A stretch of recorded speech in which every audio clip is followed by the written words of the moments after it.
Olá pessoal, tudo bem?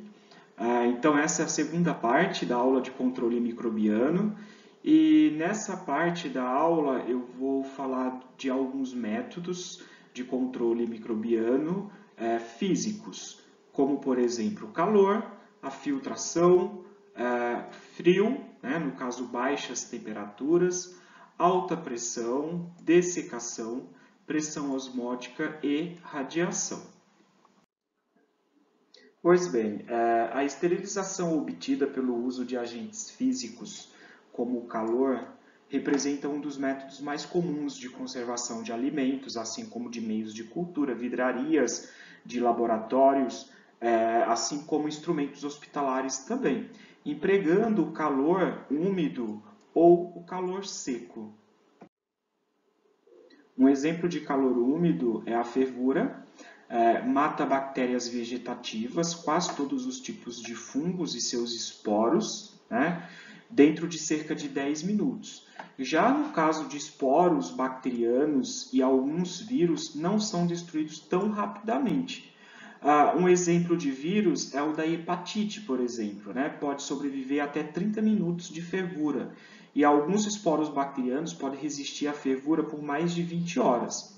Embora utilize calor úmido, não pode ser considerado um método físico de esterilização, exatamente por não ser um método em que tem como função eliminar todas as formas de vida, incluindo os esporos bacterianos, por exemplo, em 10 minutos ou em 15 minutos, né, em um tempo fixo em que acabe eliminando todos esses micro-organismos. Mas no caso das bactérias, né, vegetativas, por exemplo, qual que é o mecanismo de ação que o calor úmido consegue destruir esses organismos? É por desnaturação de proteínas. Né? Então significa que o calor úmido ele vai atuar naquelas ligações químicas, como pontos de hidrogênio, por exemplo, alterando a estrutura tridimensional da proteína, causando a desnaturação dela. O calor úmido, na forma de vapor, sob pressão, proporciona temperaturas mais elevadas do que a água fervente e apresenta maior poder de penetração. Sendo assim, a esterilização por calor úmido é geralmente feita em autoclave, que trata-se de um método muito efetivo de esterilização. Sob uma temperatura de 121 graus Celsius, matará todos os micro-organismos vegetativos, incluindo os esporos bacterianos, em cerca de 15 minutos, com exceção dos prions, que é algo que já foi discutido lá na primeira parte dessa aula. É usado para esterilizar meios de cultura, instrumentos, vestimentas, equipamentos intravenosos, assim como aplicadores, soluções, seringas, equipamentos de transfusão e diversos outros itens que podem, né, suportar altas temperaturas e pressões. Para a esterilização da superfície de um material sólido, é necessário que o vapor ele entre em contato diretamente com essa superfície.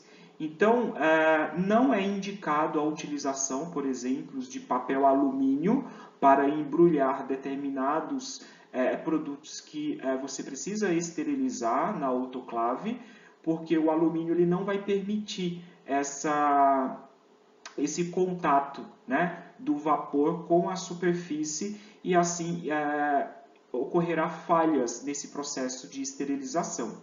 Assim como potes, o ideal é que eles sejam colocados dentro da autoclave com a parte aberta, com a boca, né, para baixo, exatamente para não ter um acúmulo, não ter um aprisionamento de calor dentro desses recipientes, que também é uma forma de como pode interferir no processo de esterilização.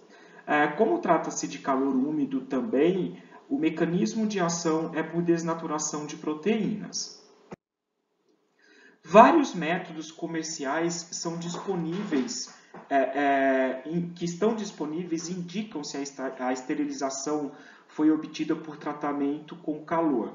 Né? Que esses indicadores, que são do tipo biológicos ou químicos, eles são utilizados no processo de autoclavagem.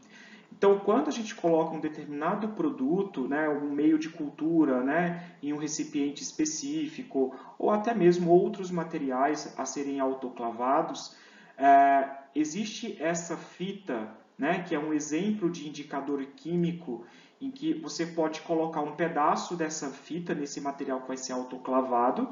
Nessas tarjas que estão aqui amarelas, após o processo de autoclavagem, ficará uma cor escura, né? Preta ou roxo, ou marrom escuro, que isso mostra que esse material ele foi autoclavado.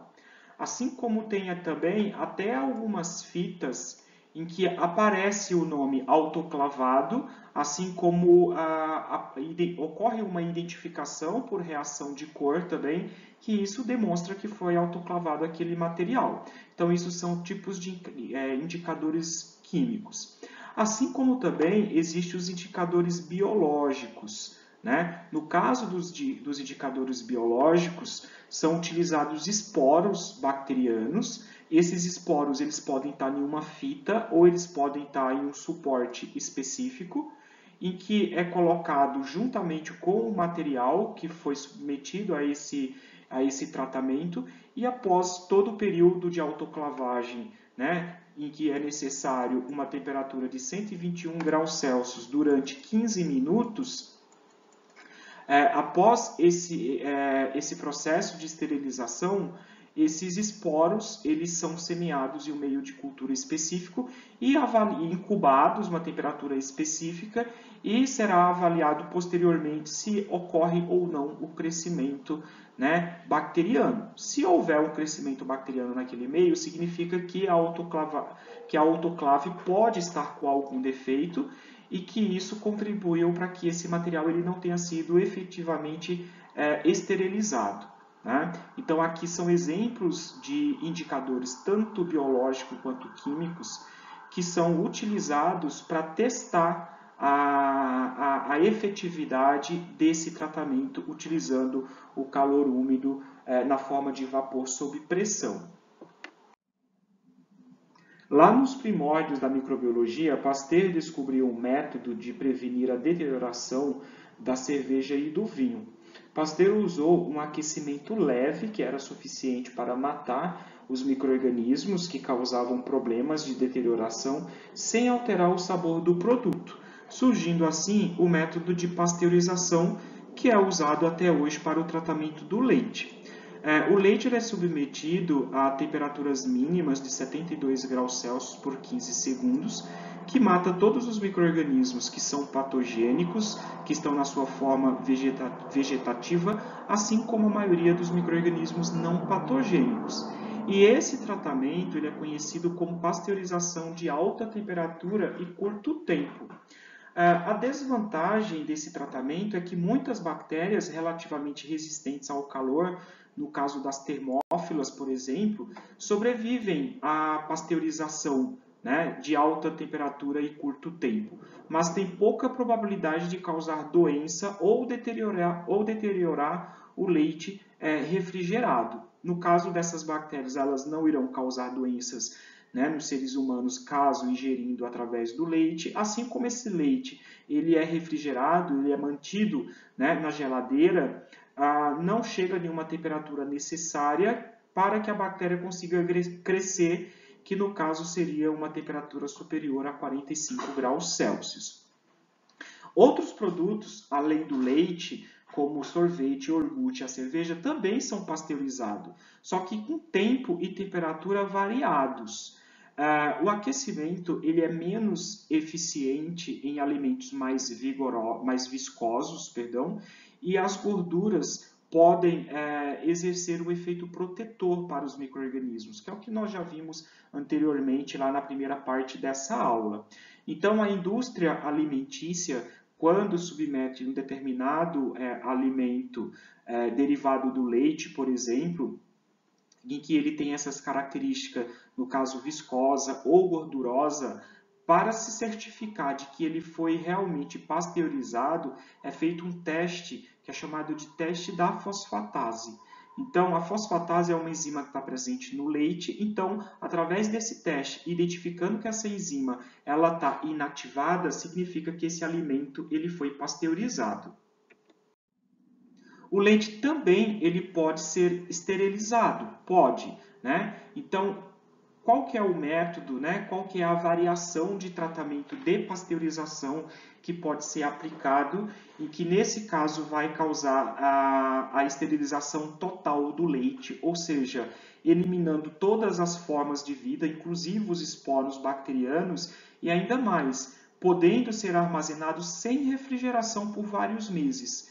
É o tratamento de temperatura ultra elevada, que geralmente é o tipo de tratamento que o leite que a gente compra de caixinha, ele recebe, né? Se você observar nas caixinhas tem essa abreviação aqui, o HT, no caso lá, principalmente, né, nos leites que vêm em caixinha, né, tem essa abreviação, então significa que esse leite ele pode ser armazenado mesmo fora da geladeira por meses. Né? Então, ali dentro não existe, não tem a presença de nenhum tipo de micro-organismo, incluindo os esporos bacterianos, independente se são termófilos ou não. Então, como que ocorre esse processo, né, de esterilização do leite por temperatura ultra elevada? O leite ele é aspirado por um bocal, né, um aparelho específico, né? Então, o leite ele é aspirado por um bocal e uma câmara, com vapor sob pressão em alta temperatura. Então, o leite ele vai atingir aí uma temperatura de 140 graus Celsius e se mantém essa temperatura a 4 segundos. E logo após, né, esse alimento ele é refrigerado. Né? Então, logo após, ele é refrigerado rapidamente, uma câmara a vácuo, e é em seguida embalado. E aí essas embalagens elas são pré-esterilizadas. Então, o método de pasteurização ele também elimina os micro-organismos pelo mesmo mecanismo de ação que o calor úmido, que nós vimos no caso da fervura e da autoclave, que é por desnaturação das proteínas. A outra forma de calor é o calor seco, né? Já no caso do calor seco, ele tem como mecanismo de ação matar o micro-organismo por efeitos oxidativos. Um dos mais simples métodos de esterilização, né, é a chama direta. Essa chama direta a gente utiliza ela muito no setor de microbiologia, né, no laboratório de microbiologia, em que queima os micro-organismos até se tornarem cinzas. Né? Então é um método muito eficaz de esterilização para as alças de inoculação. Né? Então, para a manipulação de bactérias, a gente utiliza alças, né, bacteriológicas ou alças de inoculação, que elas precisam ser sempre esterilizadas antes e após, né, de qualquer manipulação, né, de bactérias. Então é necessário que essa alça ela seja colocada na chama, né, do bico de Bunsen e esperar que ela fique totalmente vermelha. A partir do momento que essa alça, essa parte mais fina aqui da ponta fica completamente vermelha, significa que essa alça, essa região onde, né, você utiliza para pegar as colônias bacterianas foi totalmente esterilizada. Outra forma de calor seco é a incineração. Né? Esse método queima também os micro-organismos até se tornarem cinzas. É um método efetivo de esterilização, né? Para eliminar também papel, copos, sacos e vestimentas contaminadas, assim como curativos, né, contaminados, carcaças de animais, assim como sacos e panos de limpeza, principalmente materiais esses de ambiente hospitalar. A esterilização com ar quente, ela mata o micro-organismo por oxidação, né? É uma outra forma de esterilização em que utiliza-se fornos, né? Então aqui tem um forno, né, específico em que ele esteriliza com calor, né, com calor quente, ou seja, o ar seco, vai matar também por oxidação.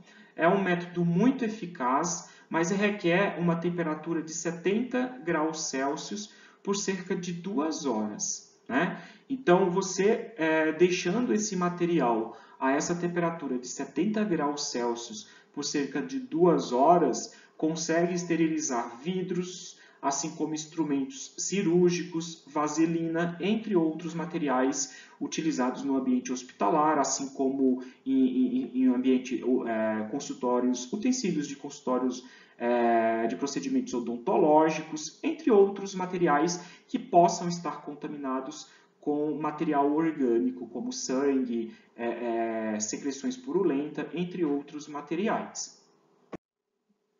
Já o efeito das baixas temperaturas sobre os micro-organismos depende muito do micróbio, ou seja, se é bactéria, se é vírus ou se é fungo, por exemplo.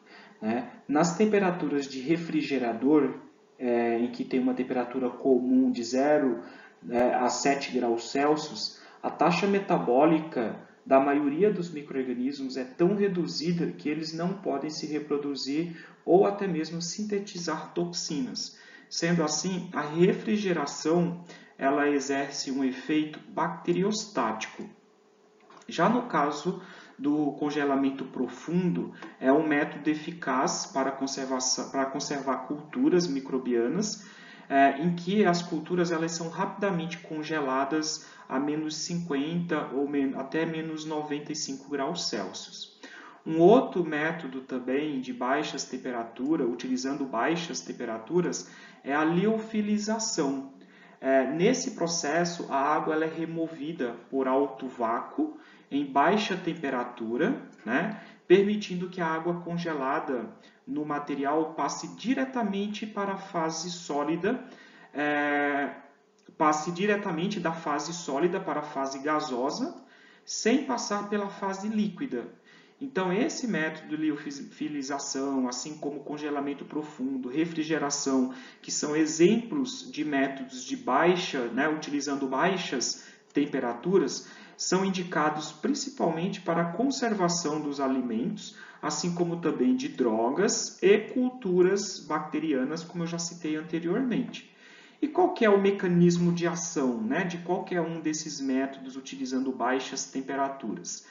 A morte do micro-organismo, né, ou até mesmo a inibição, se dá pela diminuição das reações químicas, né, e possíveis alterações nas proteínas. Então, esses aqui são os dois principais mecanismos de ação em que baixas temperaturas leva os micro-organismos à morte ou apenas causando a inibição do seu metabolismo e atuando como um efeito bacteriostático, né, como exemplo a refrigeração. Já a filtração se dá pela utilização de um material como se fosse uma tela, né, semelhante a uma tela, com poros muito pequenos, o suficiente para reter alguns tipos de micro-organismos. Pode ser filtrado utilizando, pode ser realizado a eliminação, né, ou seja, a retenção de micro-organismos utilizando essas telas, tanto produtos líquidos como gases também. A filtração ela é utilizada para esterilizar todos aqueles materiais que são sensíveis ao calor, né, como alguns meios de cultura, assim como enzimas, vacinas e soluções antibióticas. Então, alguns tipos de meios de cultura, enzimas, vacinas e soluções antibióticas, alguns antibióticos, eles são esterilizados, são eliminados possíveis micro-organismos que possam estar presentes nessas substâncias através de um processo de filtração.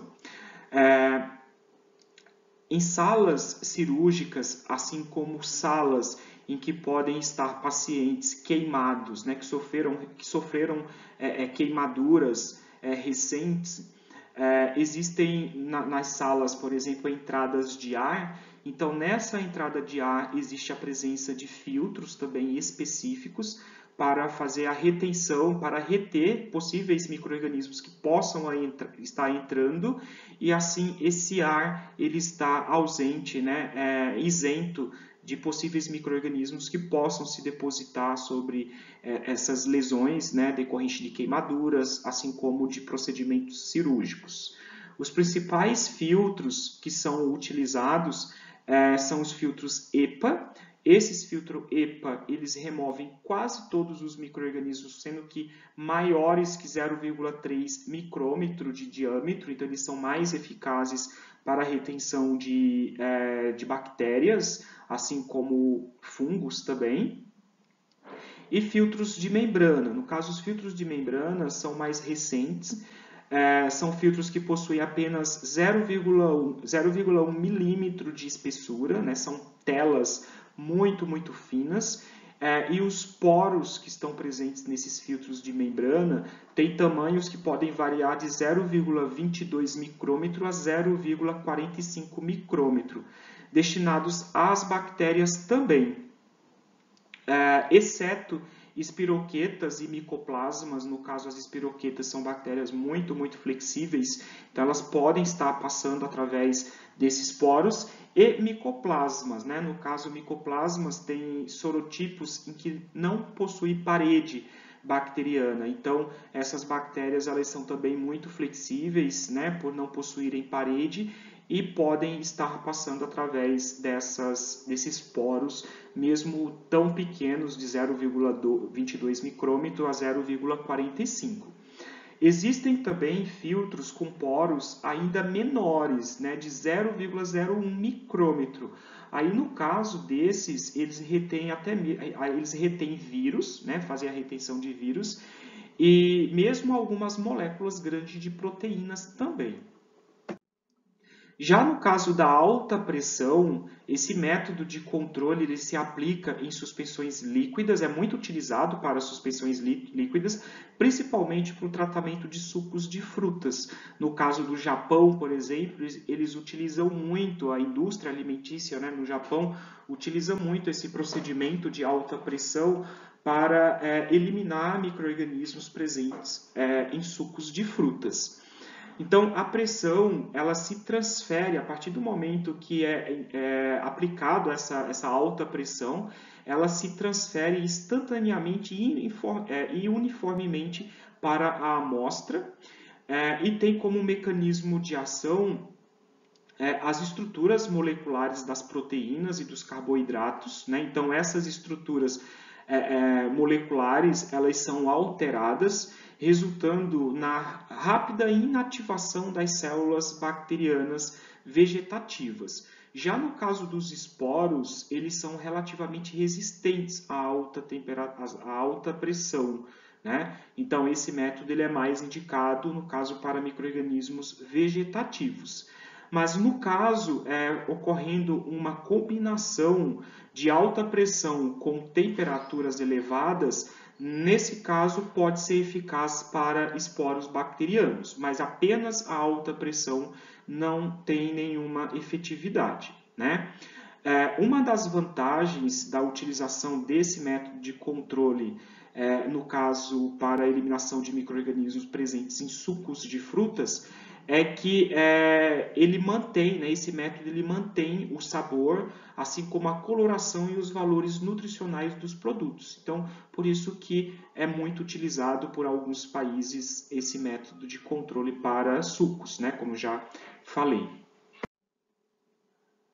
E para finalizar essa segunda parte da aula de controle microbiano, nessa tabela, de uma forma resumida, temos aqui outros exemplos de métodos físicos que também podem ser utilizados para o controle do crescimento microbiano.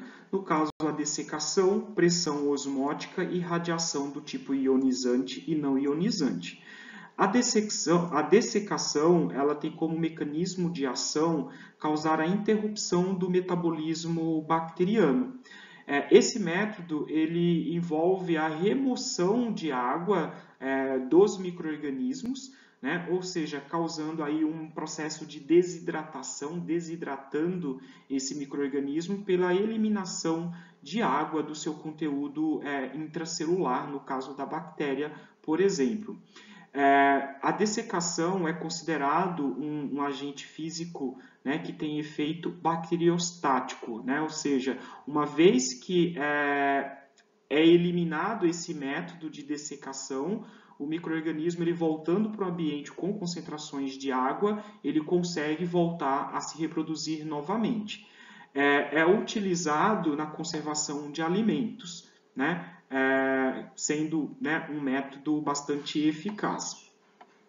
O outro exemplo é a pressão osmótica. No caso da pressão osmótica, resulta na perda de água também da célula microbiana, só que essa perda de água da célula microbiana, ela se dá por uma diferença de concentração entre o meio intracelular e extracelular. Isso acontece quando é adicionado, por exemplo, sais, assim como açúcar, gerando uma solução, né, gerando um meio hipertônico. Então, por essa diferença de concentração, o conteúdo intracelular da bactéria será extravasado, né, onde a bactéria vai sofrer um processo chamado de plasmólise, que é o mecanismo de ação da pressão osmótica, né, que é quando a membrana da célula bacteriana, ela se desprende da parede, né, e vai murchando, né, internamente por estar perdendo esse conteúdo intracelular. Esse método também ele é utilizado na conservação dos alimentos. Já no caso da radiação, né, existe a radiação ionizante e a radiação não ionizante. Qual que é a diferença? É que no caso da radiação ionizante, como por exemplo o raio-x, é uma radiação em que tem um alto poder de penetração, né?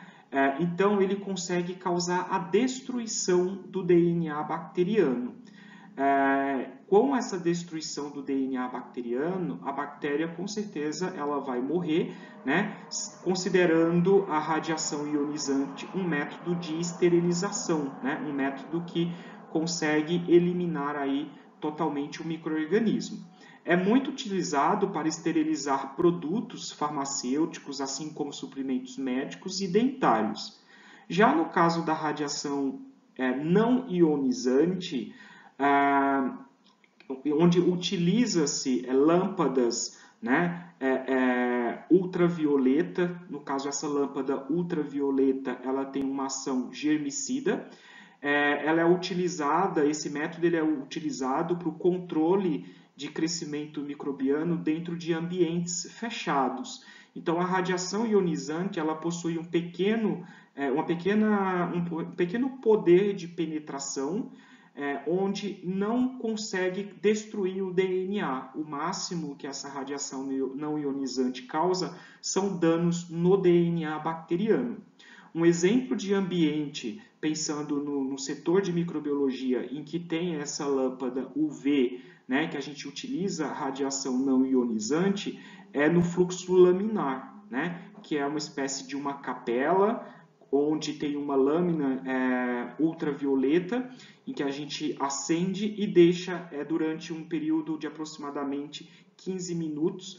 Então, essa radiação não ionizante, né, obtida por essa lâmpada ultravioleta, ela tem como função apenas de matar os micro-organismos que estão presentes em superfícies. Diferentemente da radiação ionizante, que como tem um grande poder de penetração, consegue penetrar, né, paredes e assim esterilizar, eliminar micro-organismos, por exemplo, que estejam dentro de uma solução em um recipiente, por exemplo. No caso da radiação não ionizante ultravioleta, utilizando aí lâmpadas, né, lâmpada UV, tem a função apenas de eliminar micro-organismos que estão presentes em superfícies, né? Então, um exemplo é o fluxo laminar. Gente, então, aqui eu finalizo essa segunda parte, né, dessa aula de controle microbiano. Agora temos a terceira parte, que eu espero que vocês, né, tenham aproveitado bastante esse segundo conteúdo, e aí eu estarei finalizando com os métodos químicos de controle microbiano também. Até já e até a próxima aula.